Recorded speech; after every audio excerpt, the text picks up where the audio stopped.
It has become a tradition at international events for us to cover the EU versus NA rivalry. And here at MSI, it is no different, as we are graced with both the LCS and LEC teams in the same group.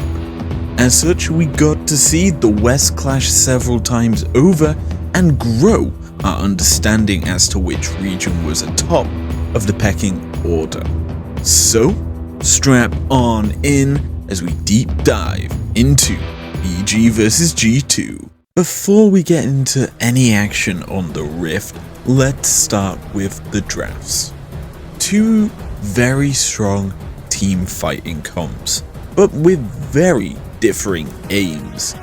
Now we'll look at G2 first here, and they are looking to essentially dive onto the backliners.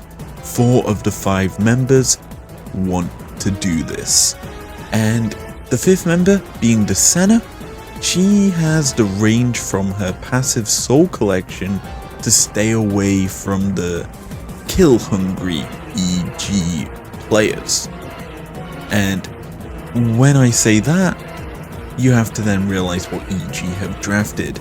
And the big thing is they have a hefty amount of sustain, with Viego and Gwen frontlining, and they have obviously a Divine Sundra build as well as a Riftmaker build for the Gwen.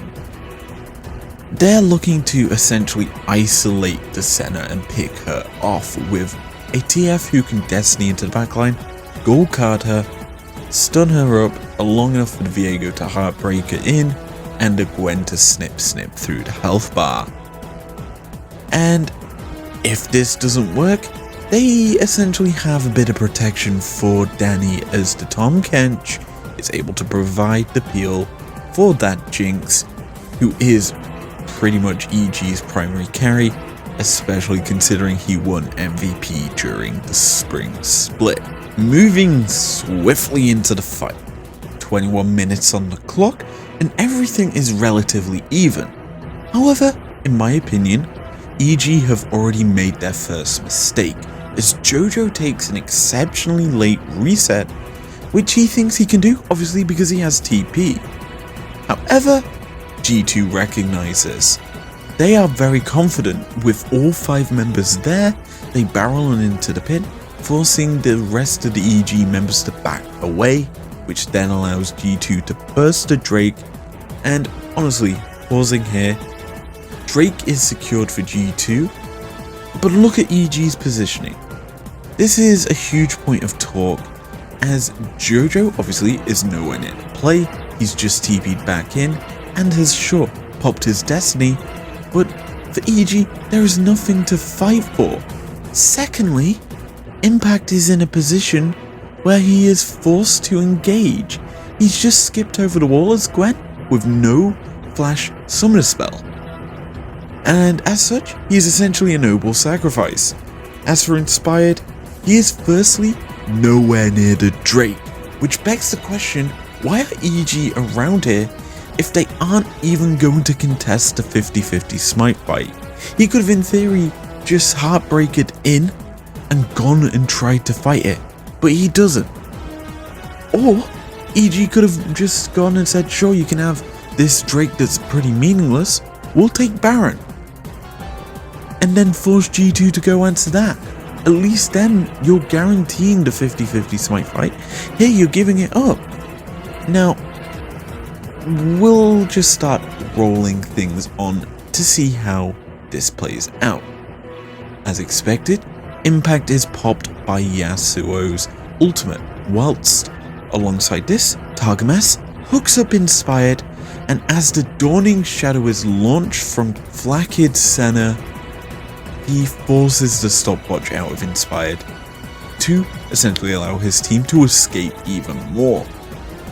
Then, honestly, he wastes his flash, and now I don't like ragging on rookies onto the international stage, but Jojo's involvement has literally been nothing in this fight, as he doesn't use the gate part of his ultimate, and the carefully timed wind wall from Caps nullifies his gold card in this entirety. Now, down their jungler and top laner, EG are forced in a bad situation as G2 are heading straight for the Baron, which is obviously, if they get this, the game is theirs to lose. Now, what do EG do? Well, if you choose the option Jojo flashing into the pit for a miracle play and securing it, you'd be heavily wrong, as he just goes in way too late, and Jankos doesn't even secure it with Smite. Regardless to this, bye bye TF, as you have just dove headfirst into 5 members of G2.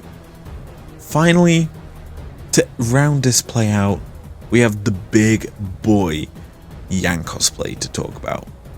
And it's a brilliant EQ combo that you don't really see because the Q is invisible. He lands it onto a minion to close the gap. He uses the E to get the reset because he kills it.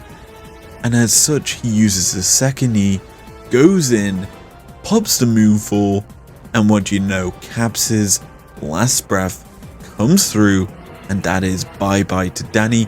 He is the prime focus of that fight, and spoiler alert, Tom Kench doesn't even get to ult here, and that is GG. EG as G2 beat you and get that 5th win of MSI. Now that is gonna round out this teamfight breakdown. If you enjoyed it, leave a like down below. Subscribe if you're new or if you want to. And I'll see you guys for the MSI predictions. See you guys then.